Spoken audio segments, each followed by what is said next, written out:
wabarakatuh. Perkenalkan, nama saya Himalaya Lasmina. Saya merupakan mahasiswi aktif INAIFA Kencong, Jember. Saya mengambil jurusan Prodi Bimbingan Konseling Islam.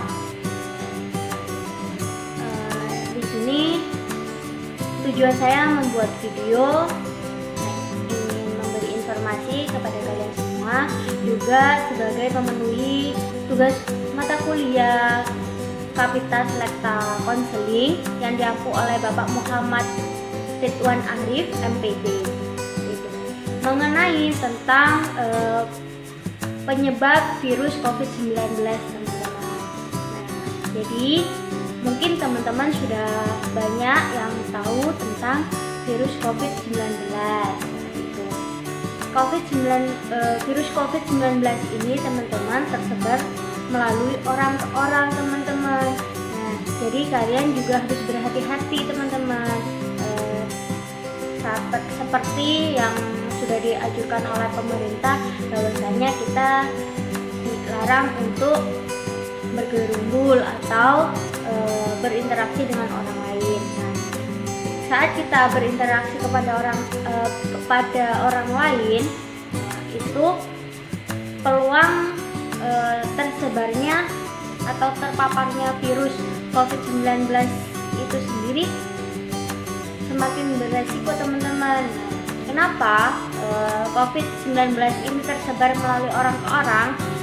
Itu setiap seseorang yang berinteraksi tanpa disadari dengan orang yang terpapar atau terkena virus COVID-19 itu nanti bisa menyebar kepada kita. Nah, kok sampai segitunya sih, seperti itu kan? Nah, karena tanpa kita sadari, setiap kita berbicara, nah itu pasti mengeluarkan sebuah percikan atau tetesan kecil dari mulut kita, ya kan? Saat kita bersin atau batu, itu pasti mengeluarkan tetesan kecil, ya. Nah, tetesan kecil yang berasal dari seseorang yang terpapar virus COVID-19 ini, teman-teman, jika mengenai permukaan benda, nah tanpa sengaja benda yang bisa dipegang oleh orang lain, maka bakteri itu akan menempel pada suatu benda itu, teman-teman. Contoh aja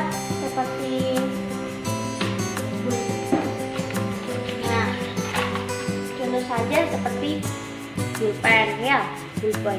Nah, nanti kita memegang pulpen itu, yang tanpa kita ketahui pulpen itu terkena tetesan kecil dari orang yang terpapar virus tadi. Kena ludahnya dikit, ya teman-teman, umpamanya seperti itu. Nah, jika kita pegang, nanti bakterinya itu akan menempel pada tangan kita. Nah, setelah itu terkadang kita tidak pernah mencuci tangan terlebih dahulu, ya kan, teman-teman. Nah, terus kita memegang hidung kita, mata kita, mulut kita, atau bagian tubuh apa. Tapi yang paling efektif, banyak peluangnya virus itu tersebar jika kita memegang mata, hidung, dan mulut kita, teman-teman. Jadi di situ peluang terbesarnya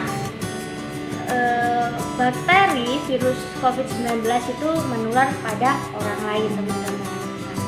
Terus bagaimana sih bisa terhindar atau menghindar dari virus COVID-19 ini, cara mencegahnya? Nah, di sini ada beberapa, teman-teman.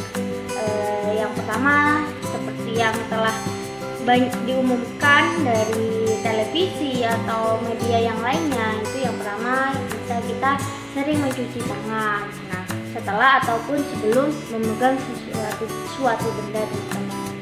Jadi kita nggak boleh sembarang asal memegang benda, atau mau makan pun kita cuci tangan hanya memakai air saja, air bersih, itu juga kurang maksimal, teman-teman. Jadinya dianjurkan untuk mencuci tangan dengan memakai sabun atau antibakteri lainnya, tisu basah yang antibakteri atau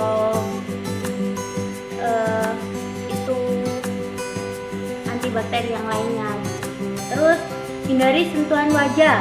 Nah, entah itu kita menyentuh wajah kita seperti yang tadi saya paparkan, menyentuh mata, hidung ataupun mulut, terus atau cipika-cipiki dengan teman-temannya kayak gitu kan. Kadang kita sesama perempuan ataupun sesama laki-laki kayak gitu, kita kalau sudah akur atau sudah baik, berteman baik dengan mereka, pasti kita berjabat tangan sambil cipika-cipiki kayak gitu kan teman-teman. Terus yang ketiga itu menjaga etika saat batuk dan bersin teman-teman. Nah, itu juga harus diperhatikan teman-teman. Kenapa?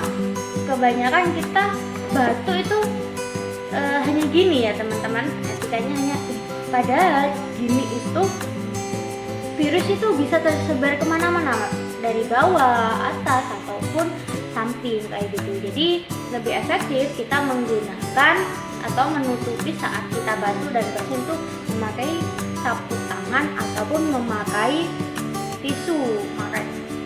Jadinya seperti ini teman-teman.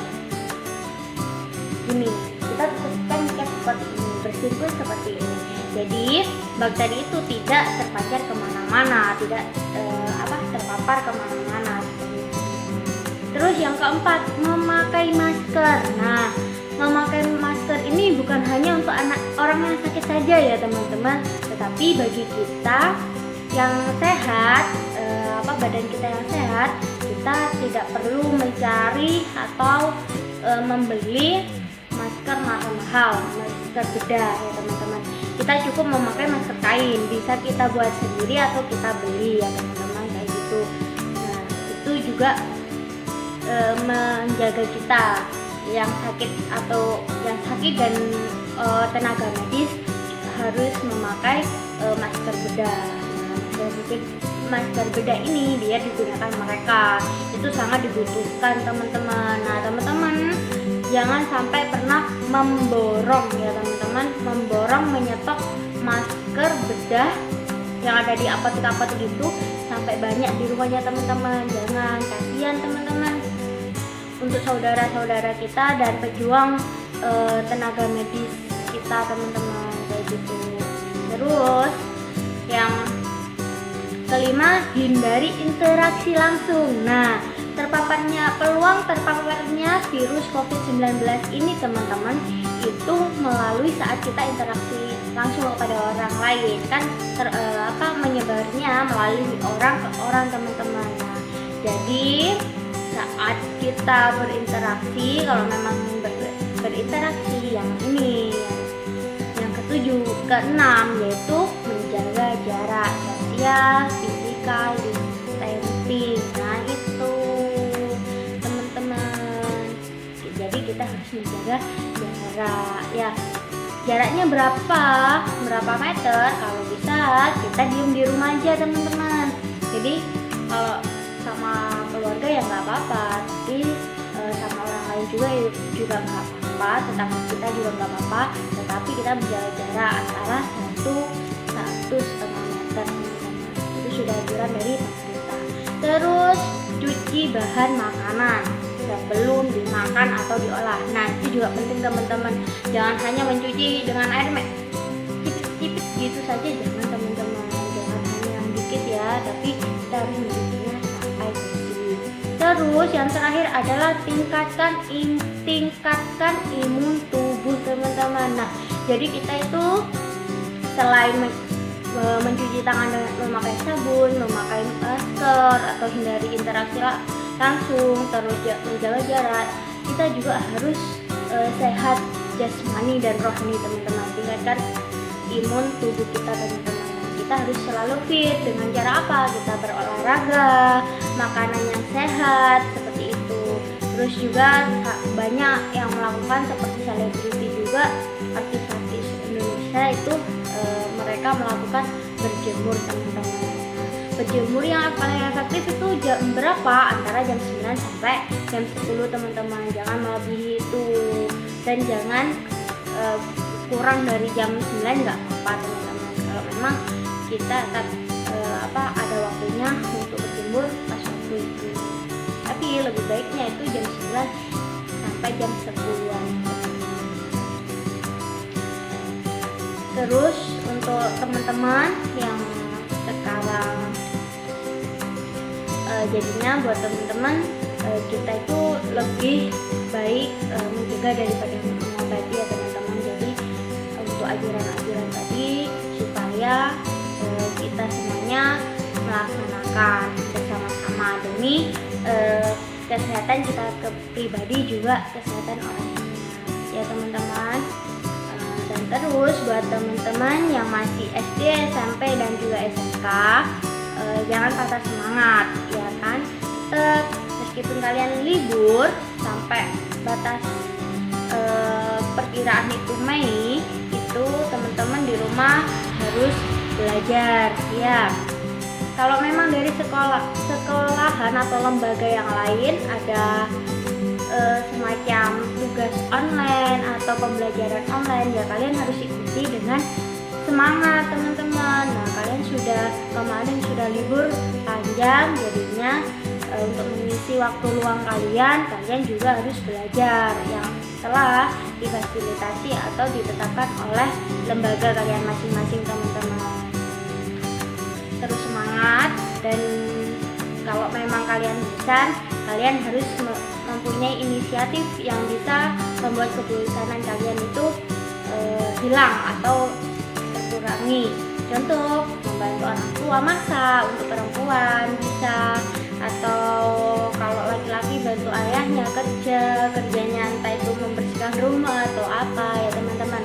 Untuk kita bantu orang tua masak, membersihkan rumah. Nah juga itu yang kedua itu membersihkan rumah. Kita juga harus sering-sering membersihkan rumah, mengepel lantai rumah ya kan, itu juga penting juga dalam menjaga kebersihan. Nah, terus kalian bagi perempuan di rumah itu bisa membuat aktivitas belajar memasak, membuat kue, kan banyak toh tutorial cara membuat kue kering atau kue basah di Facebook ataupun di YouTube ya teman-teman ya. Terus buat kalian laki-laki mungkin mempunyai kreativitas, itu harus dikembangkan juga. Kita belajar kreativitas melalui YouTube juga banyak, Facebook juga ada, atau media internet yang lainnya. Nah di situ banyak tutorial bagaimana kalian menghilangkan rasa bosan kalian karena sudah terlalu lama ada di rumah. Terus tetapi yang paling penting, pembelajaran online kalian itu jangan sampai ketinggalan juga. Nah, itu juga harus diutamakan seperti itu teman-teman. Kalau memang ada tugas pembelajaran online, kalian itu harus berpikir positif. Jangan guru itu tidak mengetahui sih kalau orang tua kita nggak kerja, terus internetnya aja bagaimana. Nah kita positif aja teman-teman.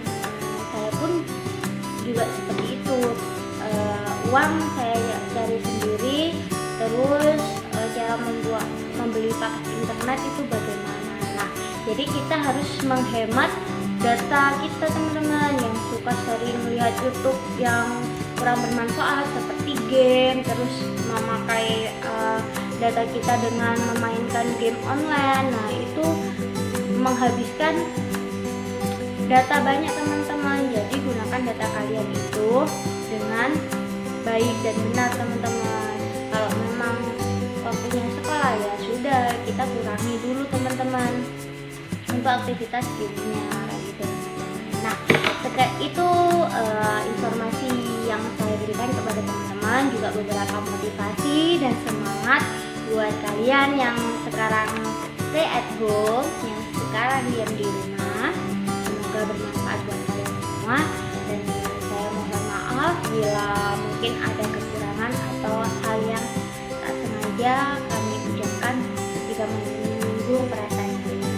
Buat teman-teman yang ingin komentar atau curhat apapun, saya persilakan langsung kalian komen di akun YouTube saya. Dan jangan lupa teman-teman,